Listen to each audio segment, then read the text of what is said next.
You're listening to the official Geeks of Color podcast, your weekly plug for the latest geek news and the hottest movie reviews. Get new episodes every Monday on your favorite podcast app.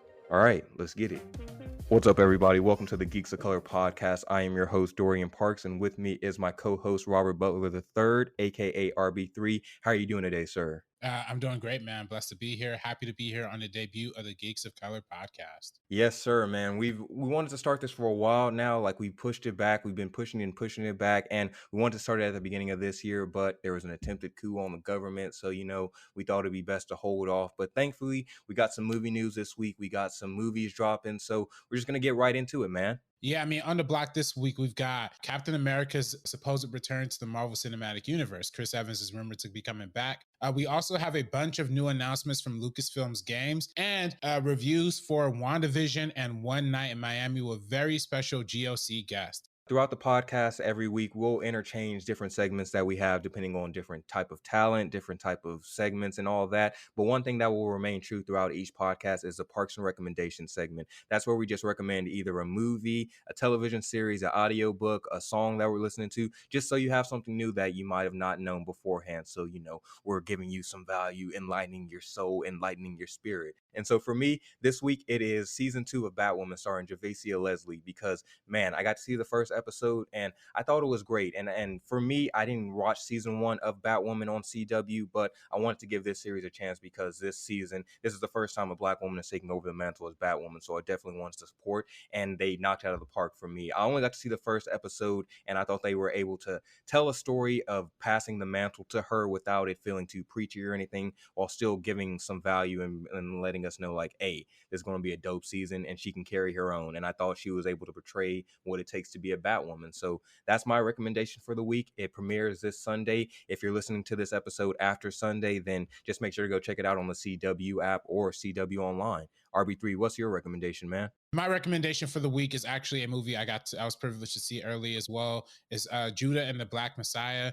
starring Daniel Kaluuya as Fred Hampton, and follows the story of Lakeith Stanfield's character, whose real life was an infiltrator from the FBI into the Black Panther Party and was responsible for setting up Fred Hampton's assassination. So it's a really fascinating story filled with great performances. You can check out my full reaction on Twitter, and make sure you watch out for this movie because it's going to be premiering sometime this month at Sundance, and it will be coming to HBO Max really, really soon. So I think this is an important and crucial movie, especially to be debuting during Black History Month, and I'm excited for more people to see it. We'll have some coverage about that and reviews and all that along the way once the embargoes and things come along. So definitely look out for that. So let's just jump into the news of the week, man. I think one of the biggest pieces of news that dropped this week was we got the first official look at the Mortal Kombat movie. This movie has been in the works for a while now. People have been waiting for a first look, some footage, anything, and it was recently revealed that it would be releasing on HBO Max and theaters simultaneously on April 16th. So that was the first big news, and we are all excited about that.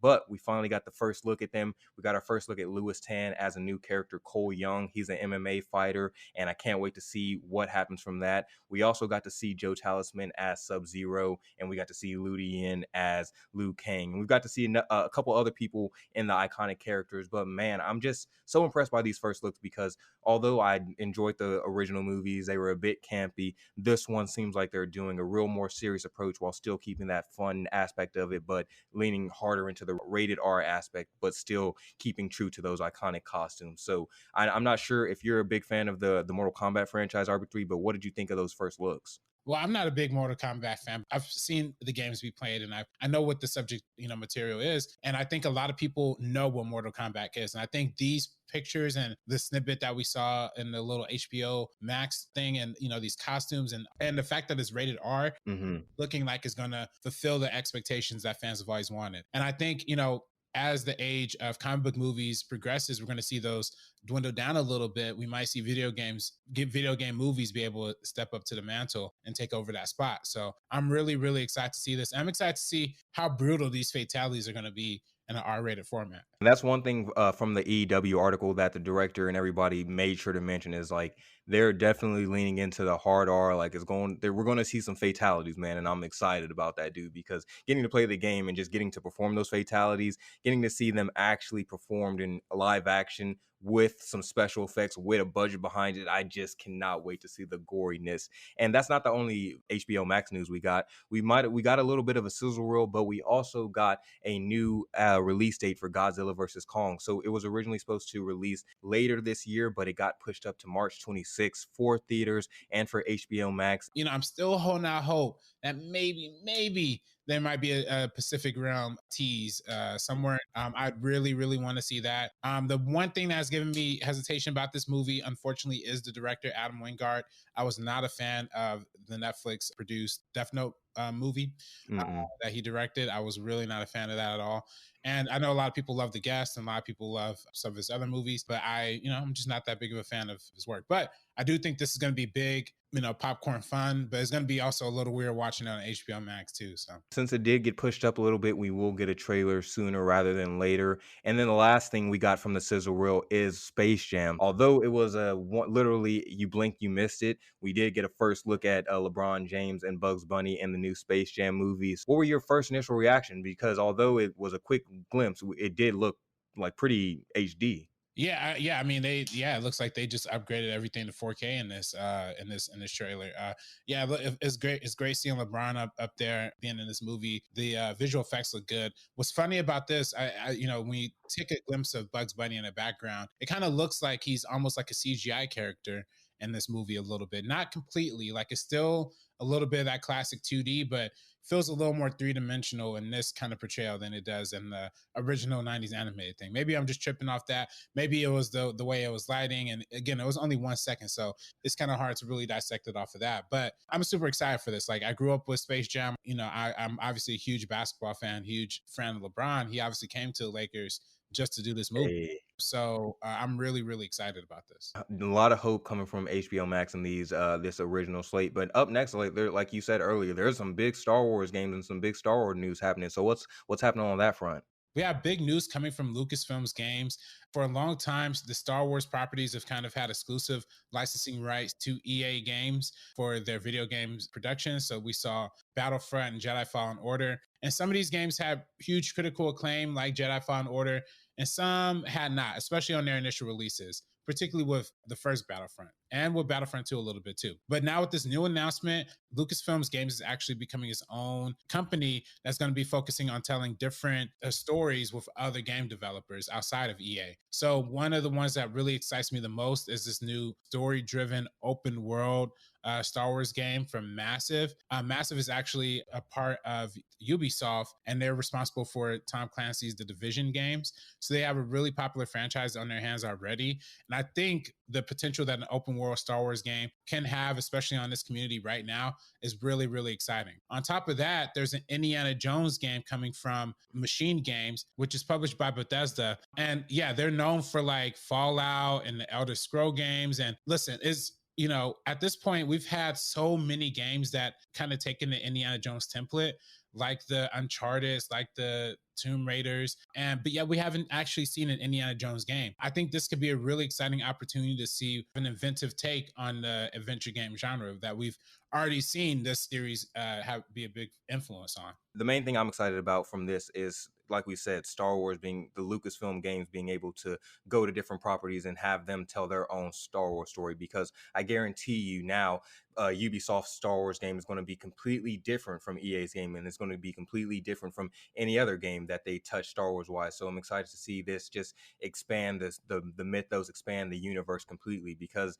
the biggest comparison I can think of is how Jon Favreau and Dave Filoni have expanded The Mandalorian, expanded the Star Wars franchise just from a TV series about a single father and a little baby. So if they can take that and expand the whole universe, I can't imagine what stories they can do on their own right in the video game world. And I've always said that video games are going to be like the next wave of storytelling and the main medium people are shift their focus on. And this is just proving it more and more. And so I couldn't think of a better IP to focus on rather than Star Wars. And I don't know, man, like I'm excited as well for EA to continue to make Star Wars games now, because it seems like they've really taken what the fans have said and all the criticisms, and it seems like now they've kind of are or already have started to hit their sweet spot when it comes to making games, rather than like like loading it up with loot crates and all that, but rather than focus on the actual storytelling. And that's what you see with story, or like Star Wars Squadrons, like you see with Jedi Fallen Order. I absolutely love Jedi Fallen Order. Like that's one of my favorite games of the last year, and it's a Star Wars game, which I would have never thought would be possible. Like I would have never thought I'd tell you like a Star Wars game was one of my favorite games. So I'm excited to see what they do with the sequel in general. Yeah, and the Jedi Fallen Order really flirted with the idea of the open world concept, but I'm kind of curious, like what kind of setting we're going to see, right? Is it Mm-hmm. going to be like one planet that we're going to be on this entire game, or is it going to be multiple planets? Will you be able to fly those planets? Will you have your own ship? Like, how far is the open world concept going to be taken? Is it going to be the whole galaxy? Like, or is it going to be planets that we're familiar with too? That's also a big question.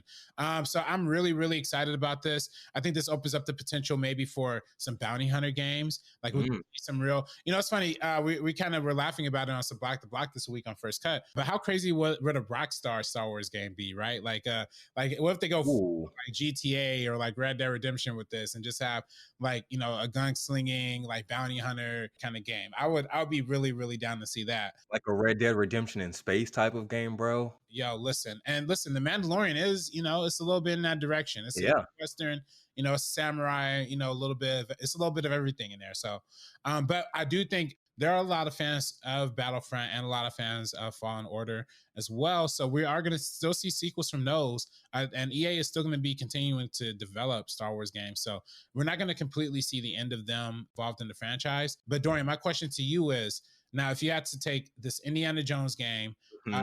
this open world Star Wars game, or a sequel to Jedi Fallen Order? Ooh, man, that's a hard question, bro. Like that's a good question, but it's a very hard one. So automatically, like my first thought is to, just because I'm not too close to the Indiana Jones franchise, I'm gonna wipe that one off. I am extremely hyped for it, but I'm gonna wipe that one off for now. Between these two, I don't know, man, because if I had some more details on, you asked all the right questions. How big is this open world? How many hours? Like like the traversal techniques. What am I actually going to be able to do as far as like this open worldness versus a sequel to a game I'm already familiar with and already love? So right now, if you're putting me on the spot, if I had to answer right now, I think I'd probably go with the Fallen Order sequel, just because I love the game already and that's something I'm already familiar with. But we circle back to me. Let's put a pin in it. When you ask me again in like a year or so, when we have some gameplay footage, when we have a trailer of this open world Star Wars game, I'll give you an updated answer. But for right now, I'm doing Fallen Order. But I am going to flip it back to you. You got to pick now between these three. What's your choice? A Jedi Fallen Order game wouldn't be that. That'll probably be really like one of my top choice too. I really love Cactus as a character. I love his little droid. Everything about it. I just love everything about those games. But that being said, I really, really do want to see an open world Star Wars game. I love open world in general. Like Mhm. shout out to my girlfriend Destiny. She just got me the Spider-Man Miles Morales game, and yo, I'm telling you, like that's Hey. better than just swinging through New York. Uh, just like you're just there. So I can only imagine that in the Star Wars universe. I'm really, really excited about that. All right, man. Well, that's enough Star Wars talk for today. I'm sure we got some more down the line. If you want to get some more Star Wars talk, make sure to go check out First Cut's Block on the Block, man, because they go heavy on Star Wars. But we're gonna shift to Marvel now. So before we shift to Marvel, I do want to let you guys know throughout the episodes, we always want to make sure we're bringing on some of the Geeks of Color guests and members, because they have a lot of passions as well. And we wanted to let you guys get to know them a bit more. One of our resident Marvel fans, Elijah, is joining us here in a bit, because we got some more news, but it's all Marvel centric, from Deadpool to Morbius to Captain America's return. We're jumping all into Marvel. So we'd like to welcome you and introduce you guys to our video game editor, Elijah Montoya. How are you doing today, sir? Oh, I am great. And yeah, you're bringing me in because I'm a Marvel fan, but I also like Star Wars. I like Pokemon, Nintendo. I like a lot of things. I've been told that I'm scrappy on defense in more than one YMCA pickup game. So I feel like I'm ready to scrap with you guys on these Marvel stories. Hell yeah, man. That's the type of energy we need. So, the first news we got is Kevin Feige recently confirmed to Collider that Deadpool 3 is in the MCU and that it is under the way, and it will be rated R. I'm going to pass this off to you first, Elijah. What do you think about this news, man? It's very exciting. I didn't think that we would get Deadpool in the MCU, and I didn't think that we would have a future for Deadpool at Disney. I thought they were going to shut it down. So this is a surprise. It's a shock. Really, I guess I'm just excited that Deadpool is back. I wouldn't say that it's maybe my favorite MCU property, but it was certainly a source for 16-year-old boys to have a bunch of new catchphrases to say, over the months. And this is definitely exciting, but it does question how rated R can it be? And RB3, we kind of talked about this off camera, or this whole thing is off camera, but you kind of positioned that and it's had me think about it for a little bit. So can you elaborate on that, man? Yeah, I mean, I don't know if this is like a hot take or if this is something that is going to get me killed by the internet or something like that. But when you really look at these Deadpool movies, right, when you really look at the way they are rated R, like they're not rated R for necessarily controversial things, like they're not necessarily rated R for like a bunch of nudity. There's not a lot of like sexual content. There's not like any kind of like horrendous like violence, like rape or any kind of like cruel, other things that we might see in R-rated properties, right? It's really kind of surface level R-rated stuff with very little nudity. The only thing we see is like some strippers in the background. The only thing we see with language is an amplified amount of F words. When a Tarantino movie comes out, it always gets slapped with some sort of controversy, even when it's either it's N-words or slurs or something like that. We don't see any of that in Deadpool. So it is kind of like R-rated, but it's kind of a family-friendly R-rated. And I could kind of see Marvel kind of comfortably slipping into the position of making this R-rated while still scaling back just a tiny bit. It was kind of alluded to earlier by Elijah with the Deadpool 2 being released as a PG-13 movie. These films can still perfectly function as narratives without the R-rated content per se. So I think it could still be rated R, but I don't think it will be anything exclusive or outrageous. And I don't think this will be warranted for any kind of like protest that maybe, or Disney might be worried of. I've never seen a movie release PG-13 and rated R at the same time, but that'd be really interesting if because this is going to come out in theaters, you would assume, because Disney's kind of held firm and been the opposite of HBO Max. Mm-hmm. I think it'd be really interesting to see like Deadpool, whenever it's released, let's say May 2022, or that's the date I'm just throwing out. So let's say it's that date. And then when it comes out, there's a PG-13 version and a rated R version that you could buy on the same day. I think, would that make movie history? Because I can't think of anything else that did that. Maybe, man. That is interesting. Like, I would definitely like to see if they would do something or be interested in doing something like that. But it also proposes a question of like, if you do plan on introducing Deadpool as rated R, and you expect like to make this his own standing franchise, it's like, will you build on top of this? Are you going to introduce other R-rated properties within Deadpool's universe? Because if your MCU fans like us, like the people that have been here from the beginning, we're only growing up more, and it's like we're still gonna take the same type of stuff you're giving us, but we want to see different type of things. We want to see more adult stuff. We want to see it like feel more adulty, feel more gritty. It's like, what can they do to be on par, like, or be gritty and really get great rated R without feeling like they're sectioning off a different side of their fan base? So it's like, whether that means, will they start their own rated R property and have Deadpool be the leader of it? Because it's like, would you put Blade under that property? Would you put potentially Moon Knight? So we know Moon Knight's going to be on Disney Plus, but it's just like, you have your own other Hulu streaming service that you can put older adult content on. So it's just, how will Disney successfully start to really like lean into the rated R-ness and start to really lean into the adult side of their franchises, rather than just kind of keep it family friendly rated R, like RB3 mentioned? I would say that I don't think that there's a way that they would splinter the MCU, because even though Hulu is still under the umbrella of Disney, it's technically still a separate platform, and you can just have Disney Plus. So I just don't think that, Spider-Man's already in another location. I don't think they're going to want to have a third or fourth location for people to have to go to find the content. But I could see them doing a PG-13 version that ends up on Disney Plus in some way. And then it even has a thing. It's like, hey, rated R and uncut and unfiltered on Hulu. Yeah, that would be dope. Yeah, I think that Ryan Reynolds might have some sort of joke that would be centered around the first time someone said the F word twice in the MCU. Like, he just might look to the camera and say F twice. He's like, because we can say it now, or like some kind of joke like that. That'd be exciting for me. What could be potentially exciting about having maybe, I don't think it might be a different like section, but maybe it's how the streaming services have like the for kids like section, streaming services, or the for adults. Maybe that's the flip for Disney. Like, maybe you have to be over a certain age limit to access a certain part of their service. Like it's still part of the platform, but you get access to certain extra level. And I think that will be a good home for the stuff that's on Hulu currently, because there's rumors that they're going to dissolve all of it. Hulu, Right. ESPN. There's a rumor that they're going to dissolve all of it into one thing. So it could be there could be a really good case for having a section that's just for adults, a section that's just for kids. That's the Disney Plus platform currently, and then have like just go full R-rated. And we're seeing like the rights return back for the Netflix characters that people love, the Daredevils, the Jessica Jones, the Luke Cages. So maybe there's a potential that they could also live on that side of the Disney streaming platform too. So who knows? I'd be excited to see it. I'm really looking forward to seeing what could be next in the MCU, because I would like to see a R-rated Blade, and I would like to see R-rated Deadpool and an R-rated Daredevil as well. So, but my question to y'all is: do you think we'll see Deadpool before his third movie? Like, will we see Deadpool anywhere else in the MCU before that?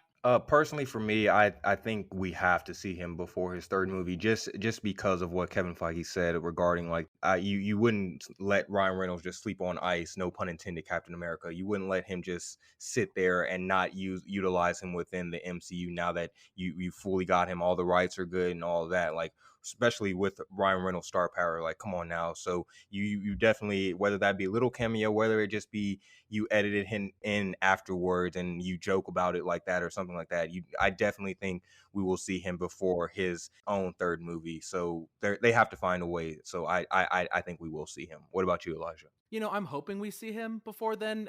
People have talked about, him potentially taking over Stan's cameo role and appearing just in random films. Of course, WandaVision has reality-changing aspects. There is, of course, Multiverse of Madness coming, and these stories are kind of interconnected. So when someone talks about multiverse, and there's all these rumors of every Spider-Man showing up, why couldn't Ryan Reynolds film a credit stinger or something like that? Something simple, or just pop up while they're flying by a bunch of portals of worlds. I did want to touch on what RB3 pitched there. It sounded like you were pitching like a Disney Plus After Dark, which, one, that's a brilliant idea, sir. And two, Mr. Iger, please give First Cut their check when you make Disney Plus After Dark. They own that IP. Because literally, man, like you can literally just have the like you said, the Netflix characters, Jessica Jones, all of them be on that, be rated R, wild and out. But when you need to call them to the movies, then that's when you can keep them squeaky clean and they can be a little bit pulled back and a little bit family reserved for when you need to pull them on the MCU and put them on the big screen. And then when they're back on their shows, that's when they can wild out and shit. I'd really love to see that. Hey, Disney Plus After Dark, or Disney Plus Dark, or whatever you want to call it. Make sure you sign that check, invoice it to me or First Cut or Geek of Color, wherever you heard it from. First cut the check, do it. Yeah. Speaking of checks, we have to check a new release date. Unfortunately, I don't think they're going to a new release date of October 8th, 2021. Again, this movie was originally supposed to come out in 2020. At the end of 2020, and it got pushed back a whole year, and it's stuck in a really difficult place right between Dune, which is a highly anticipated movie from Warner Brothers, and of course Halloween Kills, which is a huge release coming from Universal, and now it's going to be after Venom. So I guess maybe Venom has to be pushed back too. I mean, this is a connected universe. I don't know if they have any sort of Easter eggs that's going to spoil one thing or not spoil another thing, but I at least expect Venom to be pushed back as well. But what's y'all initial reactions to this Morbius news? Originally when I saw this news, I felt whelmed because I didn't have any opinion about Morbius. The trailer, I just felt whelmed. I hope it turns out okay, but yeah, man, this Venom Sony universe with Venom and Morbius, I'm cautiously optimistic. That's all I got. I'll be on the other side of that. I don't know what's going on over there. Why is Keaton showing up in this Morbius movie? How is that connected? I know they're trying to push multiverse, but I think they should just let Disney cut them a huge check and just buy Spider-Man back. What's happening over there? I mean, because we have all this stuff in the pipeline. We have Venom, of course. We heard about a Silver Sable Black Cat movie, but that's been on and off, hot and cold.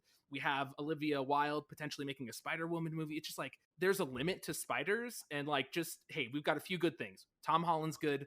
Also, Miles is popping off right now. Just let's focus on those two things and let's keep it cool. Yeah, I mean, people are up and down on Venom, but at the end of the day, it did make Sony a lot of money. I can see why they're still persuaded to do this franchise. And it seems like without the MCU support, they have been able to do decent things. It seems like Marvel's more willing to collaborate. I am curious to see where that scene goes with Michael Keaton and that what kind of loose tie that might be. Or I'm also curious to see about how Venom is going to tie in, because obviously that's directed by Andy Serkis and everything like that. So I'm really excited about that too. But there's also rumors that Bond 25 might be getting pushed back from his April 2021 release date onto this date right here, onto October. And I think this just goes to show, like, man, there's no way anybody could release movies in 2021. Like, like by the time theaters are going to be open and fully functioning, there's going to be a big, giant, huge movie opening every weekend. And I don't know how people are going to handle it. I don't know how we're going to handle it as consumers. Sure. But either way, I think, unfortunately, if Bond is going to take that date, we might be looking at, we might see this, unfortunately, be hopscotched around like New Mutants. I really hope that's not the case, but, we're getting close to that territory. Being sandwiched between Dune and Halloween Kills, like, it just sucks, because people used to, like, move movies to January, and that was, like, the dumping ground for movies to go die. And, like, I feel like that's what's happening with Morbius, because if you're a moviegoer and you have your dollars, I think you're going to either go see Halloween Kills in October because, the spooky season, or you're going to see Dune because it's a way bigger cast, way more brand recognition, award-winning director. Just what would make you want to see Morbius in that window? And Morbius might be good. Like, it might be really good, but it might get just destroyed. Or I have to pick between Dune or Morbius. Which one am I going to pick? That's a hard choice. You're asking a lot of me. Like, Dune on one end, Morbius. Just saying those two out loud, like comparing those two out loud, like which one would you pick, RB3? I mean, I think it's easy. It's easy going for Dune. It's easy. Well, okay, let's say someone doesn't know anything about it. So you're just like, all right, Space Worm, like, right? Space Worm or Spider-Man's third tier villain that's kind of a vampire. Like, what's the choice? Yeah, I mean, but Jared Leto sells movies. But but Dune, you gotta look at the cast list for Dune too. I mean, everybody's in Dune, so I think that's even like we're in Dune. I'm credited as a background extra in Dune.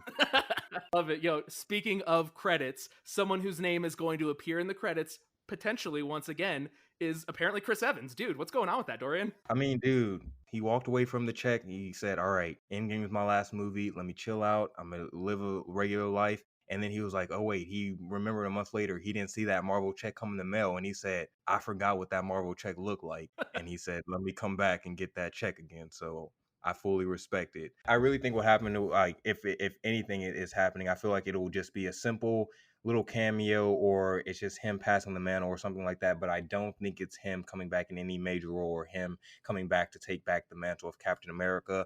I'm fully convinced that by the time The Falcon and the Soldier ends, by the last episode of that season, if there's going to be multiple seasons, Sam Wilson will be the current and the ongoing Captain America for the future of the MCU. But I just think it will just be a cameo or something like that, but nothing too major. Just, passing the mantle once and for all, or something, like maybe he officially has his funeral, but nothing too serious, nothing like major. What about you, RB3? I'm kind of I'm a little bit on the opposite fence of you. I don't think the word would have gotten out about this announcement unless it was a big part. And I think we've seen Marvel can be very secretive with the things that they're hiding. Like, nobody could have guessed we were going to see Red Skull pop up in Infinity War. Nobody could have guessed we were going to see Chris Evans himself pop up in Thor 2, The Dark World. That was a huge surprise for people too. I think if they wanted to keep it quiet for a small cameo, they would have, but I don't think it's just a cameo. I think there's going to be a little more to this.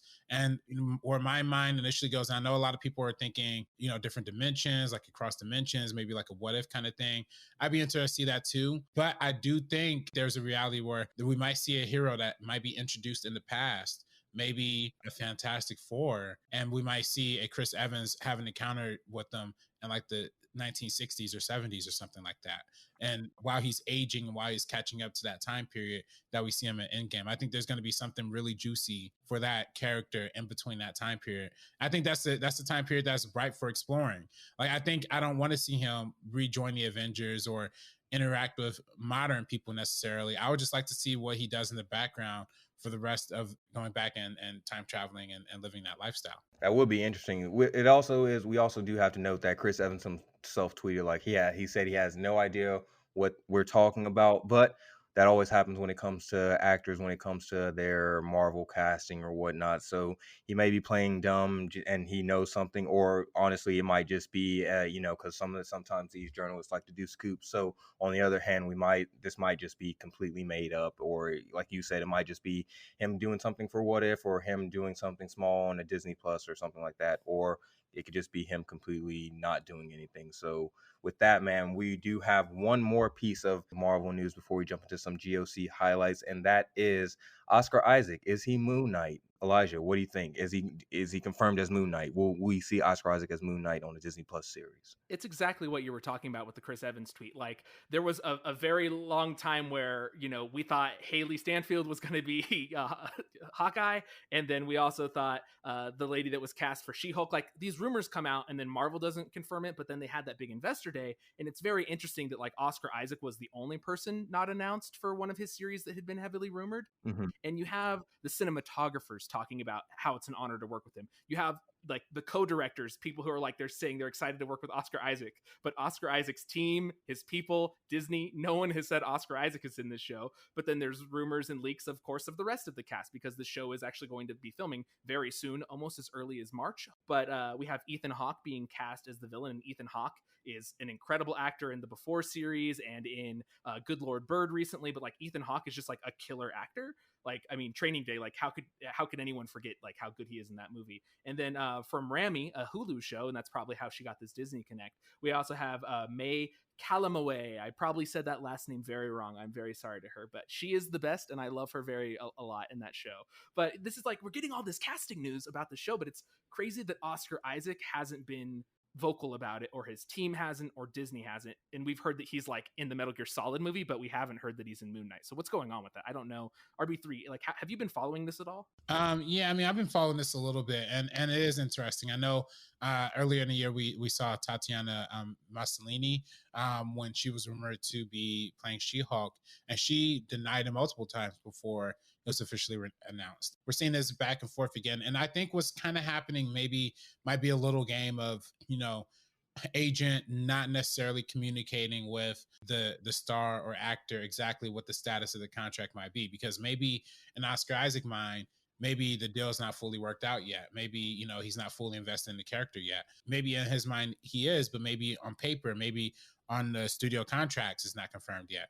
Who knows? It is kind of funny that it wasn't in the official announcement, but I do think, we're going to see that soon. I think if they're casting Ethan Hawke, if they're casting all these other parts, I think they're, and the cinematographer's talking about it, I think it's all for sure a lock. It's just, I think right now it's just the miscommunication that might be happening on everybody's part. For sure. So that's pretty much all we got for this Oscar Isaac Moon Knight news. It's shaping up to be what looks like a solid cast. We just got to get that official confirmation for the title role, and then we can get underway with that. Seems like Disney Plus and their Marvel series are just casting and getting all these films underway. Hopefully we get some Falcon and the Winter Soldier footage soon. But with that being said, that wraps up all of our news for the week. There are some minor stories or things like that you can probably catch on the GOC site or on our Twitter or anything like that. But now we're moving on to some quick GOC highlights that happened throughout our week on the site. And one of those was we actually interviewed the cast of Cobra Kai. So they talked about season 3, and here's what Sholo had to say about his hopes for season 4. Check it out real quick. I think, going into doing press for season 3 was my favorite season, and it is my favorite season. Without having seen any of the scripts for season 4, it feels like we're aging like fine wine. You know what I'm saying? I think it's just going to get better with time. And as long as we keep on doing what we're doing right now, I think it'll just continue to make the audience happy. Absolutely. And Vanessa, is there anything you can tease about your relationship with a certain character in season 4? Will we see anything else blossom from that? I just like Sholo. I have no idea, no clue. I haven't read none of this script. But what's been really nice to see is that how many people are supporting this on-screen romance, which is so sweet. People really believe in it and really are voting for it. So that's nice. Thanks, Sholo. Thanks for stopping by the podcast, man. Just kidding. He wasn't on the podcast, but editing. Anyway, if you guys haven't seen Cobra Kai, make sure to check it out on Netflix because it is amazing. And that's not the only thing on Netflix. There are over 71 movies coming to Netflix this year, all heavy hitter titles, and the team over at First Cut actually dove into all the details. So RB3, can you tell us a little bit about what you guys talked about? Yeah, on our First Cut live stream this week, which you can check out every Thursday at 6 o'clock p.m. PT, youtube.com/First Cut Studios. We talked about Netflix clapping back at the HBO Max, big announcement of them dropping all of their Warner Brothers movies on HBO Max. On top of that, we talked about other controversial things with the Ray Fisher comments that came out recently in his letter, and how Hollywood needs to address accountability in this industry. And we talked about a lot of things on the First Cut live stream, so you can go ahead and check that out. And speaking of the streaming wars, we actually covered another big Amazon Prime release this week on the Meaning of podcast. We talked about the meaning of the Small Axe series from Steve McQueen. We broke down all 5 of those films and discussed in detail the themes and the messages behind them. So you can be sure to check that out on the Media podcast feed or on the First Cut YouTube channel. Absolutely, man. And we'll leave a link in the description for everything below. So with that being said, we're jumping into one of our main segments for today. And those are some of the big reviews of this week. Not only did we have WandaVision drop this week, but we also had One Night in Miami, which was Regina King's directorial debut. And she absolutely killed it. We have Brittany coming on a little bit later to talk about that. But right now, we're just going to jump right into our WandaVision recap.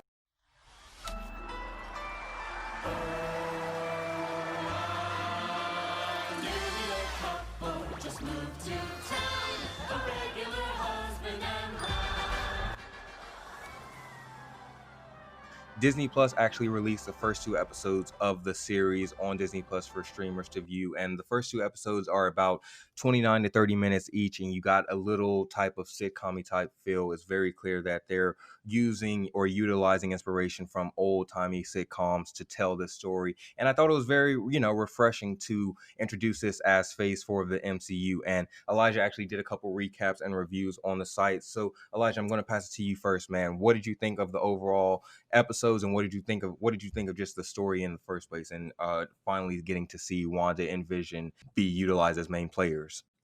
Dorian, the show's good, man. That's just the thing. And the internet kind of universally agrees. On Rotten Tomatoes, it has the highest rating for an MCU property just in general. And I think, after the year that we went through, this hiatus, this 560 plus days without Marvel content, or no, 360 days. So however many days it was a really long time. It felt like 500. 2020 probably extrapolated that time.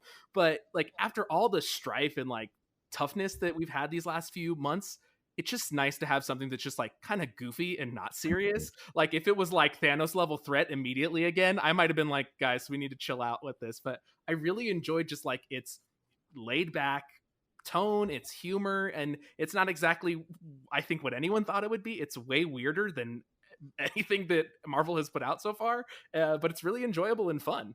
Absolutely. It really did not take me aback, but it took me a second to get used to, because I really did not expect this tonal shift so drastically coming from what we last saw in the MCU. And although it did take a second to get used to, I thought it was a warm welcome and a much needed shift in tone. So RB3, I'm gonna pass to you, man, because one of the things that I thought was interesting when I was watching it was, I had to rewatch it a couple times, but one of the things I thought was interesting was just because for me personally, I missed all that humor from the 50s, 60s, that white type of humor, the I Love Lucy, all those type of shows. That humor really missed me. So I had to connect to these characters through the history I knew them from, through knowing Wanda, through knowing Vision all these years. So for you, RB3, how did you connect to the show just from like the genre standpoint type of things? Well, it's funny because I actually do follow a lot of those older television shows. I had about that in college. Obviously I went to film school for studying the history of film and television. And we talked about a lot of the history of those television shows. And I felt like the first episode did a really good job exuding a lot of those themes that we will see in a lot of those shows, right? In terms of the casual misogyny that kind of happens. I feel like the way, even down to the way it was shot, it was really evoking that time period. The way the special effects looked really evoked that time period as well. The one thing that was notable that didn't really fit was the caliber of actors, Paul Bettany and Elizabeth Olsen, because you could tell they're like A-list actors. And if you watch those old shows, they're really not that great. Lucille Ball is amazing, and that's why she's kind of renowned as one of the greatest. But she kind of had a very specific style, and these characters are definitely bringing on like A-list, Academy conversation kind of performances to these parts, and it is a little jarring, but I will say it's really, really great. And I think underneath that layer of performance, you see a little bit of pain and a little bit of anxiety of what's actually going on, what's actually happening here. And they build up to that suspense in really, really dope ways. I will say though, in terms of critiquing like the genre itself, the first episode really did the sitcom period stuff really, really well. The second episode didn't really do it as much. I feel like they didn't really commit to it as much, only because I feel like they're starting to set up in the direction of getting out of that. Mm-hmm. But definitely in the first episode, you saw a lot of interiors, a lot of being on sound stages, and a lot of like that audience laughter. In the second episode, there are more exteriors, a lot of that. You wouldn't really see that in those type of TV shows that often. But that being said, it was really, really dope seeing these two episodes. And I do think it's one of the more creative and interesting projects in the MCU. I would love to see this compete, honestly, in the best comedy category at the Emmys instead of like the best drama series. Because I think this actually could be something that's funny, but like darkly funny, and could build up to something really epic and groundbreaking, Yeah, man, it's setting up for something real big. And it seems like the writers, it seems like what they've done is the first 3 episodes kind of act as their own first act and out of this 9-episode thing. So we can kind of look at it as like the first 3 episodes, their own act.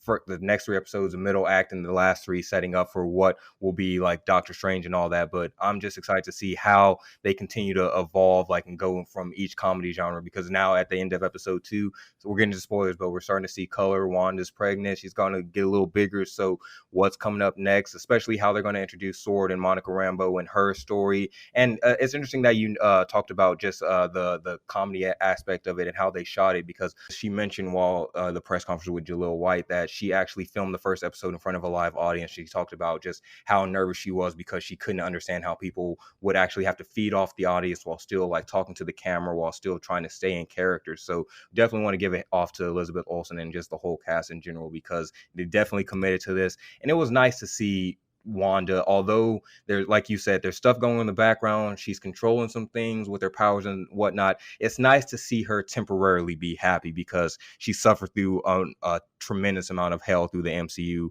losing her brother and all that. So it's nice to see Vision and Wanda happy for a change and actually get to dive into their relationship a little bit. What do you think, Elijah? Yeah, their relationship is really key, obviously, to this entire endeavor. Like, WandaVision seems like it's Wanda's version of television. It seems like it's her own TV land, her own TV world. But I did want to really highlight just the performances, because I really feel like so far, like, Catherine Hahn and Paul Bettany are just really on one. They are like hamming it up. They are committed to the bit 100%. They are all the way invested in the nonsense of whatever 1950s, 1960s era they happen to be in. And I actually really think that this show, like you were talking about, RB3, you kind of made me realize that basically there is that multicam thing, and they're kind of getting coverage and they're just walking through the areas. But then whenever someone challenges Wanda, and this is something I bring up in the review at geeksofcolor.co if you want to go check that out, that basically they have this like eerie thing. Whenever Wanda is challenged by someone, that's when the world kind of breaks a bit, like where the sound design changes. And I think they introduce types, and correct me if I'm wrong, RB3, where they introduce types of like camera shots that you would not see in one of those old style sitcoms. Like there were the close-ups, there were like different angles. It was like it was on a dolly and like that kind of thing. I was like, this is so eerie, and like the way that it breaks. And that's the first time in an episode you see that kind of filmmaking. That makes it even more impactful, I think. There's a lot of ways that they did that. And there's a lot of ways that they broke camera angles and made it a little bit more subjective and a little bit more intense. And there's also times where you could also tell they were taking homage to some of the more suspenseful, like Twilight Zone episodes, like of those time periods too. Like that one scene when the gentleman was choking on the sausage, the camera was slowly pushing in, and the wife was doing the repetitive, like, stop it. That felt like a very Twilight Zone moment, and I felt like it pulled from that time very, very eerily too. But like you said, there are moments and flashes that feel modern too, and I'm really, really excited to see what that little tease was at the end of the first episode when you pull out and you see somebody's watching the TV show itself. Like, is that a projection of Wanda? Is that a shield? What is that going to be? I'm not sure. So many questions, and we're just going to have even more questions as more episodes are revealed. But that being said, I want to say thank you again to Elijah for stopping by and joining us for some WandaVision talk. We do got to let you go, man, because we do want to talk about some One Night in Miami with Regina King's directorial debut, and we're going to bring on our guest, Brittany. So thank you for joining us for a little bit, Elijah. Where can the people find you at before we let you go, sir? Oh, they can find me at Mario RPGino, and weekly I do a video game podcast called the Game Pitch Podcast, where we pitch a new game every week. They're really terrible games, so check that out. But yeah, thanks for having me, guys. Thank you for stopping by, man. I'm sure this is not going to, I know this will not be the last time we hear from you soon. We'll see you back here probably next week. But that being said, make sure to follow Elijah on Twitter and all that, and you will see most of his content on the site. So thank you again, man. So now let's jump into some One Night in Miami. And with that, we got our girl Brittany over here. So Brittany, this is Regina King's directorial debut. What did you just think about overall, like coming from it from a director standpoint? I thought it was really well done. I feel like I guess, again, it's her first film, so I don't want to say she has found her wheelhouse, but I do think she has a way of getting the best out of her cast, because literally everyone in the film was so good. Absolutely. I think this, as far as directorial debuts, like this is one of the top tier ones I can think of in recent history, man. I like from Olivia Wilde's Booksmart to now this, I think this was just one of the best directorial debuts I can think of. So RB3, you are a director yourself. You got that movie Timestamp. You've been working on a bunch of content like that. So looking at it from a director standpoint yourself, what did you think about her directorial debut with this? Yeah, I mean, I thought it was very impressive. I think, one of the biggest jobs of a director is to direct performances and to direct actors. And, what this movie really succeeded in was delivering 4 really strong central performances that remained engaging throughout the entire thing. Also, it didn't feel boring at any points throughout the story, too. I think a film set centrally in one kind of location can often get dragged down into feeling boring or repetitive, but this movie successfully averted that. And I think it came down to like really good pacing. It came down to, like I said, all four of these gentlemen playing these roles came off really well. I do think it did feel, it was based on a play, obviously, and if it definitely feels like that a little bit, in my personal opinion. But there's nothing wrong with that, as long as it executes on telling a good story and it executed on telling a great story. So in terms of it being a Black biopic that kids in the future generations could watch, I'm really excited to say that it's something I could highly recommend. Definitely, man. And one thing I did want to touch on with that, just being a play itself, is I want to give a shout out to Kemp Powers, because this is his second movie in a row where he's handled the screenplay and handled the writing from Soul to now this. I think he's just knocking out of the park. And one thing you did touch on as well is it being a well-paced, but kind of a slow burn, and that's something that you also touched on in your review, Brittany, that I thought was excellent. So I did want to talk about that a little bit, because although it is a slow burn, it's a slow burn in the right type of way, because when we do get to that ending, when we do get to Leslie Odom Jr. singing, you're just I felt physically moved with emotion. So Brittany, can you go a little bit more in depth about that, just the slow burn aspect of it, and what did you enjoy about that? I think for the slow burn, sometimes you get films where it works and then other ones where it doesn't. I feel like this one, it definitely does, only because it's obviously setting the tone and it's building the pace. So one of the things that I pointed out in my review is that all of these men are friends, but they're all at different stages of their lives. So I feel like the slow burn helps to kind of amplify that. Like you have Cassius Clay, soon to be Muhammad Ali, who is just fresh off this fight. He's excited. Then you have, Malcolm X, who obviously at this point, the FBI and people are following him. He's very aware that something might happen. So I feel like it does a good job touching upon all the aspects, and it also helps to learn about each of the characters within the film. So that's part of why I really enjoyed the slow burn of it, because not everything has to be, in your face or flashy for the point of the film to be made. Yeah, and Brittany, also you got to see this back at TIFF, but you've revisited it. So one thing I did want to ask you about is I already watched this a couple times, and I feel like it has a rewatchable aspect of it, even though it is a slow burn. So do you kind of feel that way, that this is like a movie that can be revisited multiple times and you still get something out of it, and it's still nuanced and very complex? Yeah, definitely. I feel like upon watching it like the second time, or even if you say watch it a third time, there's still different things that you can pick up from each of the characters and specifically from the performances. It's weird because it's almost like watching it more times, you notice even more how great the performances are. It's like somehow like they've gotten even better. Yeah, yeah, absolutely. And RB3, I did want to touch back on something you said about this being a new type of biopic for kids younger than us and the new generation to kind of look back on. And just thinking about that, all of these characters, most of them have been portrayed by from Denzel Washington. We've had people portray these characters, so they did have some big shoes to step into. So from your opinion, can you just talk about the acting and what you thought they brought to these roles that other people, not necessarily other people didn't bring, but just something that you felt that they brought, that they kind of made this their own role that people can they can look to for the future? Well, yeah, it was very interesting because they did do a little bit of a remix on all of these characters, and it's particularly what we've seen in previous portrayals. We have seen Denzel Washington play Malcolm X before in the Spike Lee film. We've seen Will Smith play Muhammad Ali in the 2001 film directed by Michael Mann, and we've seen Jim Brown actually be in movies, like we've seen him as a movie star. So it's kind of an interesting kind of reflection to kind of see how these characters and these how these portrayals are kind of bringing their own spin to them.